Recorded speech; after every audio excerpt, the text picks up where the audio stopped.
Hi everyone, aqui é a Teacher Rafa e hoje eu vou estar falando um pouquinho para vocês sobre a pronúncia do sufixo ed. Esse sufixo ele é muito encontrado na conjugação do simple past dos verbos em inglês, tá? E é interessante que a gente entenda que existem formas diferentes de pronunciar esse sufixo. A gente não vai entrar em detalhes de como conjugar no passado, qual que vai ser o verbo que vai acrescentar de, não. A gente aqui nessa aula vai trabalhar exclusivamente a pronúncia desse sufixo ed, ok? Que é um dos mais comuns ali, um dos mais comuns utilizados no passado simples, right? Então, primeiro de tudo, é importante que a gente entenda que existem 3 maneiras diferentes de pronunciar esse som, tá? Então, é importante também que a gente entenda essa variação linguística, por quê? Porque vai afetar a pronúncia, a gramática, a compreensão auditiva, tá? Então é bem importante a gente entender aí como é que funciona, tá? Então, vamos começar com o primeiro som. O primeiro som é o som do T, é o T sound. Esse T, ele vai ser pronunciado quase como se fosse abrindo uma garrafinha, mas um pouco mais curto.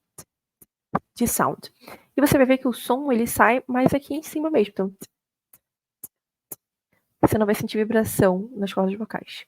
Então, worked, worked, worked, worked, worked. Não worked or worked. Não, worked, worked.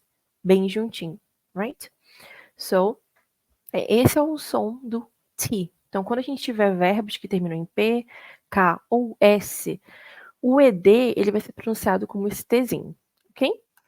E aí, nós temos também aqui alguns exemplos, tá? Então, a gente já verificou o primeiro, que é worked, worked, e a gente tem hunted, talked, ok? Então, esse Tzinho, ele é bem notável, right?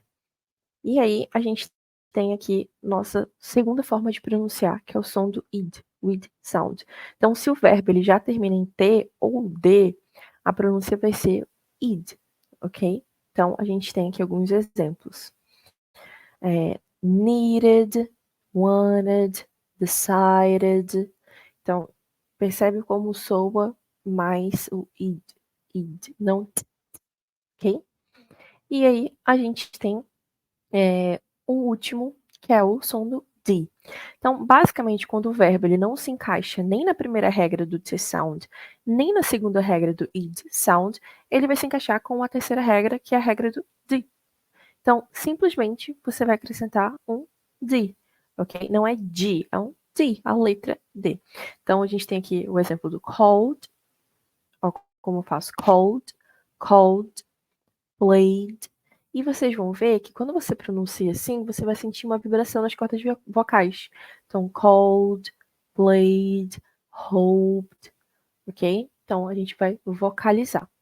Bom, essas são as 3 maneiras de você pronunciar esse sufixo ed. E eu aconselho primeiro listening, tá? Escutem bastante esses tipos de verbo com com esse sufixo para que vocês identifiquem melhor. E pratiquem, peguem uma listinha ali e vão pronunciando para aperfeiçoar cada vez mais, right? So, thank you so much. See you next time. Bye!